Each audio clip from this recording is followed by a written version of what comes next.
여러분 안녕하세요. 그리스도인들에게 추천해드릴 만한 신앙서적을 읽고 그 내용 속에서 생각해 볼 것들을 함께 나누는 시간입니다. 책 읽는 그리스도인 진행의 백성희입니다. 존 맥아더 목사님이 쓰신 하나님의 은혜라는 책을 여러분과 나누고 있습니다. 오늘 하나님의 은혜의 마지막 시간인데요. 존 맥아더 목사님은 하나님의 은혜를 율법과 은혜의 차이를 설명하며 마치십니다. 그리고 그 시작을 이렇게 깜짝 놀랄 말로 시작하시는데요.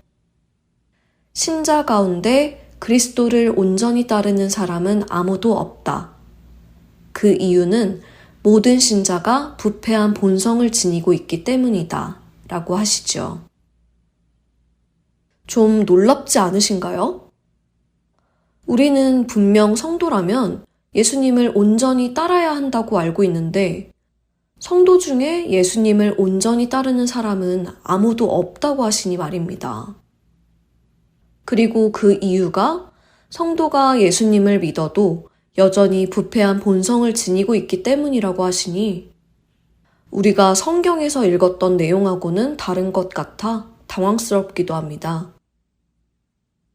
왜냐하면 성경은 죄를 짓는 자는 마귀에게 속하나니 마귀는 처음부터 범죄함이라. 하나님의 아들이 나타나신 것은 마귀의 일을 멸하려 하심이라.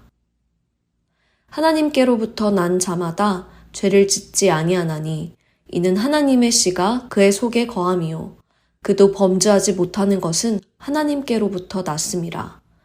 라고 요한 1서 3장 8절과 9절에서 말씀하시기 때문이죠.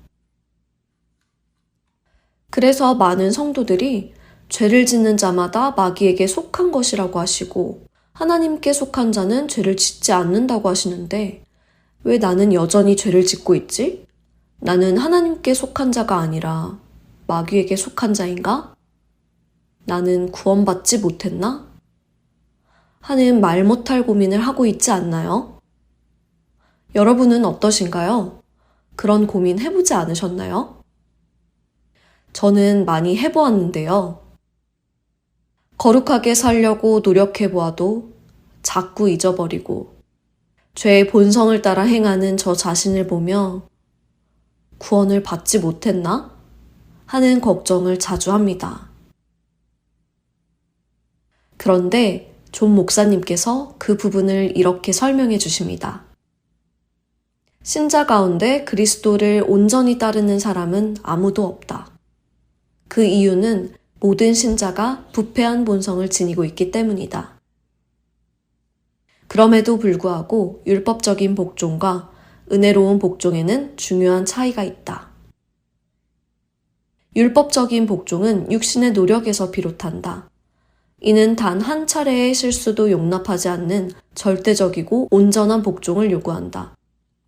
하나님의 율법을 단 한 번만 어겨도 죽음의 형벌을 피할 수 없다. 반면 은혜로운 복종은 하나님의 은혜에 감격해서 사랑으로 진지하게 복종하고자 하는 마음의 태도를 뜻한다.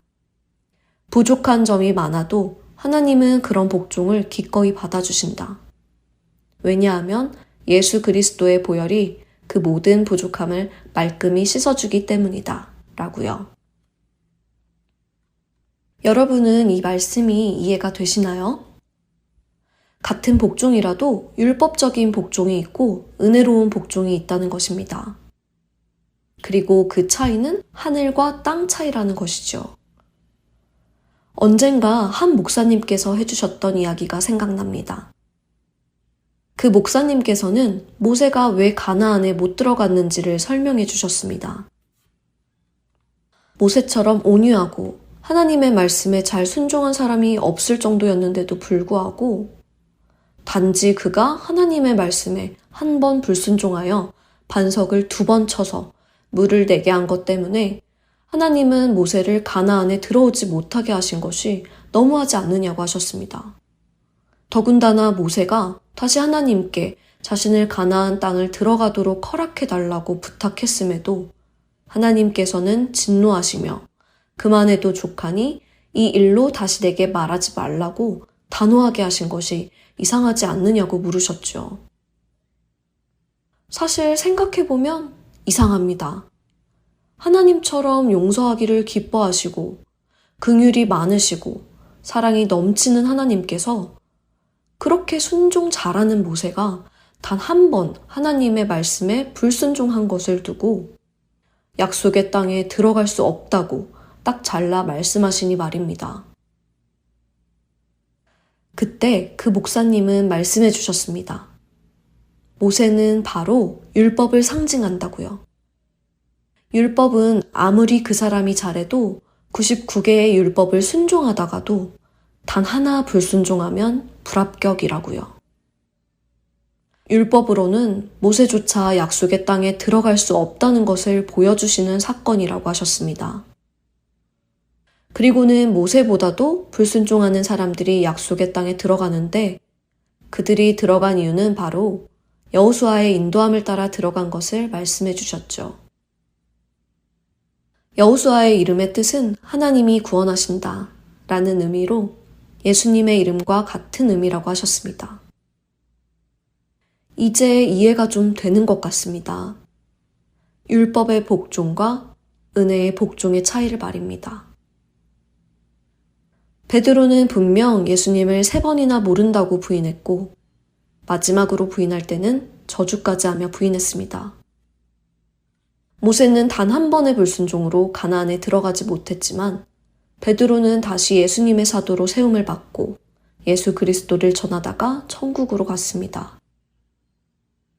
이것은 하나님께서 그 아들 예수 그리스도를 믿는 자들을 더 이상 율법의 잣대로 판단하시는 것이 아니라 은혜의 눈을 바라보시기에 죄를 짓느냐 짓지 않느냐 하는 행위에 관심을 두는 것이 아니라 죄를 짓지 않기 위해 싸우느냐 아니냐를 보신다는 것이죠.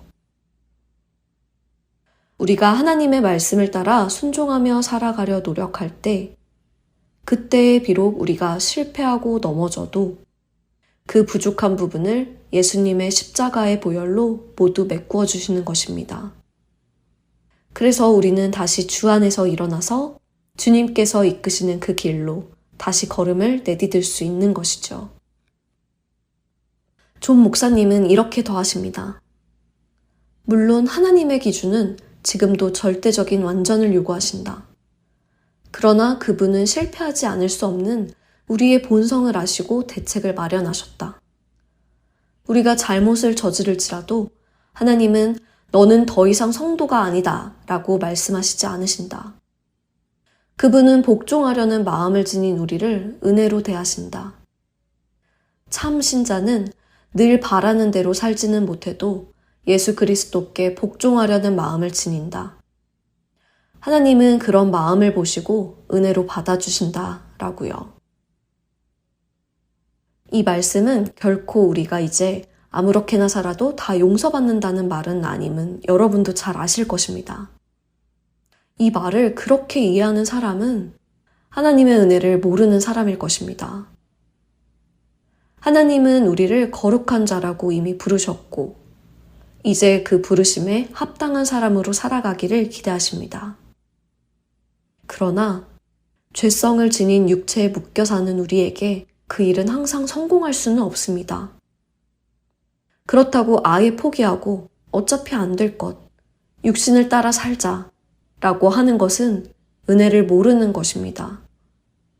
내가 할 수 없기에 우리는 예수 그리스도를 의지하여야 하고 내가 할 수 없음에도 불구하고 나를 의롭다고 해주시는 하나님의 그 은혜에 감사하여 오늘도 우리는 이 길을 갈 수 있습니다.